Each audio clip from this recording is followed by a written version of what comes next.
Lorsque la France avait proclamé la RDC comme étant le premier pays francophone au monde, j'ai vécu un phénomène étrange chez moi en RDC.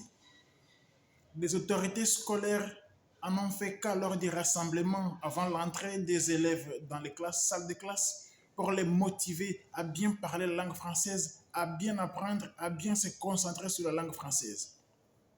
Des animateurs à la télé, à la radio, nous ont proposé des chansons françaises pour fêter l'occasion, pour marquer notre histoire à travers cela. J'ai vu des politiciens, des autorités politiques en faire cas, mais ce qui est étrange, c'est que j'ai observé dans les yeux de mes compatriotes la même lueur que l'on voit dans les yeux de ceux qui veulent immigrer vers l'étranger, ceux qui sont sur le point de partir pour l'étranger, ceux qui se sentent libérés d'aller ailleurs et de quitter ce pays. C'était étrange puisque les autorités françaises avaient trouvé la bonne formule pour faire rêver les Congolais. Les autorités françaises avaient trouvé la meilleure manière de faire des petits Français en République démocratique du Congo. Que les Congolais soient les plus nombreux à s'exprimer en langue française, ça nous avance en quoi? Que nous, les Congolais, soyons les meilleurs du point de vue de l'apprentissage de la langue française, ça nous avance en quoi? Que nous puissions être les meilleurs du point de vue de l'articulation, de la prononciation, de l'usage de la langue française, ça nous amène en quoi?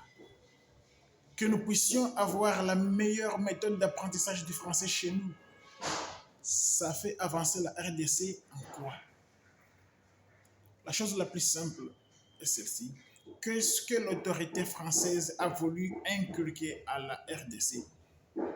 Ils savent combien les Congolais voudraient tous émigrer, ils savent combien les Congolais rêvent de la France, combien ils rêvent de l'Occident. Ainsi, premièrement, ils ont associé les mots France et les mots RDC, ce qui fait rêver certains Congolais. Et puis, ils ont fait une deuxième chose, en proclamant la RDC comme étant la première nation, le premier pays francophone. Ils ont mis la RDC à la première place, sur la tête de la liste, en un domaine. Troisièmement, en le faisant ainsi, juste après le retrait du Rwanda de la francophonie, ils ont voulu détourner les regards du Congolais vers le Rwanda, mais plutôt de l'amener vers la France, afin de ne pas perdre la RDC comme ils ont perdu le Rwanda. Troisièmement, ils ont fait cela pour que les Congolais puissent se sentir dans les bains de la France comme un petit Français, comme étant reconnu par le Français en tant que locuteur de la langue française, le premier au monde, le meilleur qui soit. Mais être reconnu comme le meilleur locuteur de la langue française, alors qu'on n'a aucun politicien respecté à travers la planète, on n'a aucun artiste de renom planétaire, on n'a aucun sportif sur le plan mondial vraiment reconnu, on n'a aucun scientifique au plus grand niveau, on n'a aucun inventeur au plus grand niveau mondial, mais être le premier locuteur de la langue française. Quel trophée ça fait, quel honneur ça amène. Ça signifie seulement ceci, que primo, on est les meilleurs imitateurs qui soient. On met de côté nos langues et on prend la langue française. 2, que l'on met de côté notre culture, on prend la culture française. 3, que nous ne sommes pas des meilleurs inventeurs, mais des meilleurs imitateurs.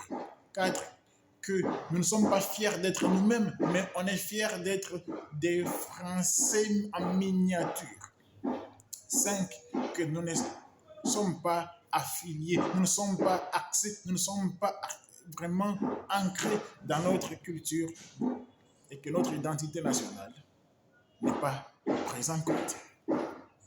Cela m'a fait pleurer, cela m'a amené à avoir des larmes aux yeux, de voir que le Congolais n'est pas fier d'être lui-même. Le Congolais ne connaît pas qu'il n'est pas fier de lui-même. Le Congolais n'est même pas au courant qu'il est manipulé par la francophonie. Le Congolais ne sent pas qu'il est en train d'être amené vers l'état de quelqu'un qui n'a plus de repères. les Congolais ne sentent même pas qu'il est en train d'être amené petit à petit à se renier lui-même, à renier sa culture, à renier ses langues, à renier sa propre civilisation, à renier sa propre identité, à se renier lui-même et à prétendre être ce qu'il ne sera jamais, à prétendre devenir celui qu'il ne deviendra jamais. Je voudrais tout simplement t'amener à te demander sincèrement, es-tu fier de t'exprimer dans ta langue? Es-tu fier d'être né et issu de la culture qui est la tienne? Si au moins tu la connais encore, si au moins tu l'as déjà connue, si au moins tu la vois encore autour de toi, où voudrais-tu devenir ce qu'on te montre à la télé, ce qu'on te fait croire que tu es?